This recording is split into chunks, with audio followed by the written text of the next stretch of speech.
Hollande's insistence in his misleading campaign of the French government, which makes his country a partner in shedding the Syrians' blood. UN condemned Jabhat al-Nusra terrorist attack against UNDOF in the Syrian Golan. Iraqi forces condemns operations to break ISIS siege over Amerly district. And Iranian and Finnish warnings of terrorism danger over the region and the world as well, stressing on cooperation to face it.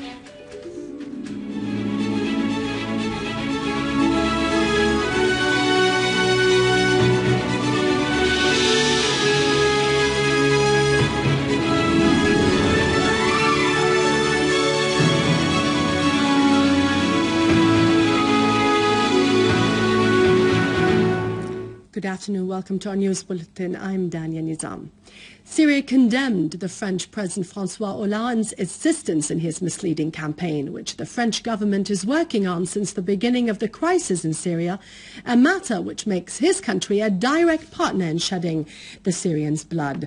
An official source in the Foreign Ministry said that it has become crystal clear to the whole world what Syria is exposed to of war by Takfiri terrorist organizations supported by regional and international powers. This support is considered the main factor of prolonging the crisis and the spread of the armed terrorist organizations to the region's countries and beyond.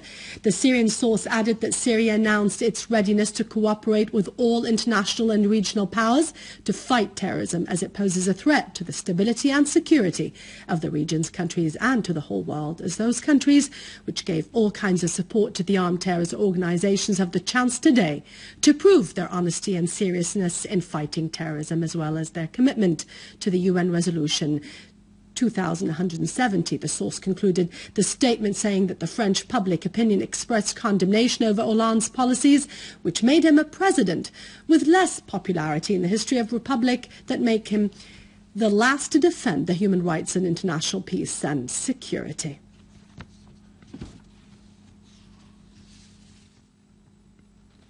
Iranian Foreign Minister Mohammad Javad Zarif and his Finnish counterpart Erkki Tuomioja have said that terrorism and extremism don't threaten the region's states, but Europe and the US as well. In a joint press conference held in Tehran, Zarif and Tuomioja have said that terrorism would extend and threaten Europe and the United States, asserting that it would not be limited to the region's countries. Zarif has underlined his country's keenness on boosting its bilateral relations with the region states, including Saudi Arabia, adding that he would visit it soon. For his part, Tuomioja has said that the so-called ISIS poses a real threat to the region states and that it was responsible for all the atrocities being committed in the region. He called for cooperation to put an end to violence in the region and to combat terrorism.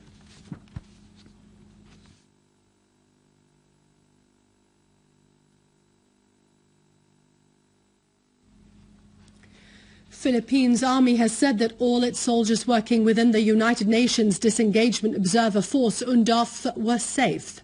Earlier, the UN Secretary-General Ban Ki-moon strongly condemned the attack against the Philippine soldiers and the detention of the Fijian soldiers, also working within UNDOF, shouldering the armed groups like the terrorist Nusra Front the responsibility.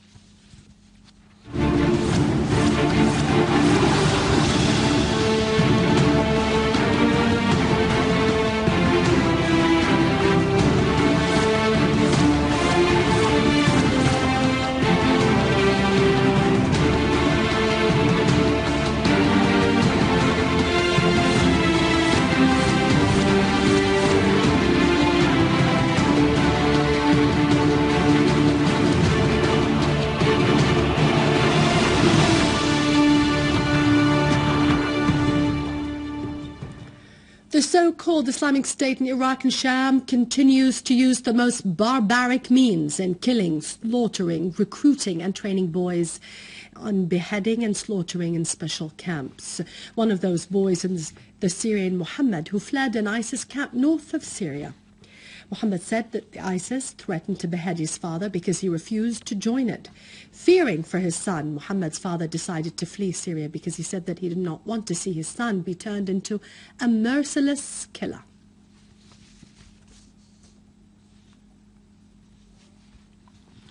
Two citizens were martyred and 10 were injured during a car bomb driven by a suicidal West Salamye city.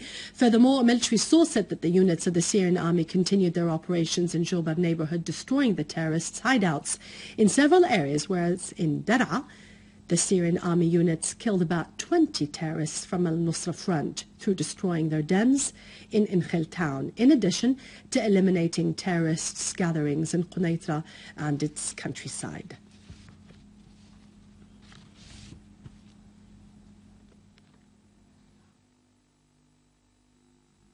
In Homs, the Syrian Arab Army eliminated terrorists and destroyed their gatherings. A military source mentioned that a Syrian Arab Army unit foiled an infiltration attempt by terrorists from al-War neighborhood towards Jisr al-Kharab and Ghouta fields in the governorate, and also from al-Ghanto village towards Jaburin in Homs countryside. The army forces killed several terrorists and injured others. The army units also eliminated a number of terrorists between the two villages of al-Sultaniya and Salam Sharqi and destroyed bulldozers and their belongings in Homs countryside.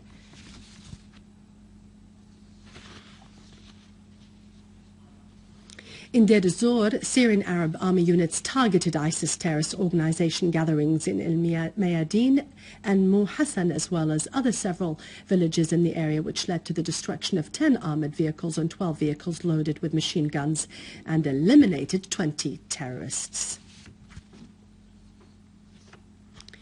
The terrorists of the so-called Islamic State in Iraq and Sham have killed and crucified 5 citizens from Muhassan town and Jadid al-Ghaidad village in DeirEzzor countryside. Locals of Muhassan village have said that terrorists of the so-called Islamic State in Iraq and Sham killed and crucified 2 aging men in charge of what they claimed as apostasy. In Jadid al-Ghaidad village, the terrorists of the so-called Islamic State in Iraq and Sham shot dead 2 blindfolded and shackled citizens and crucified them in the village square.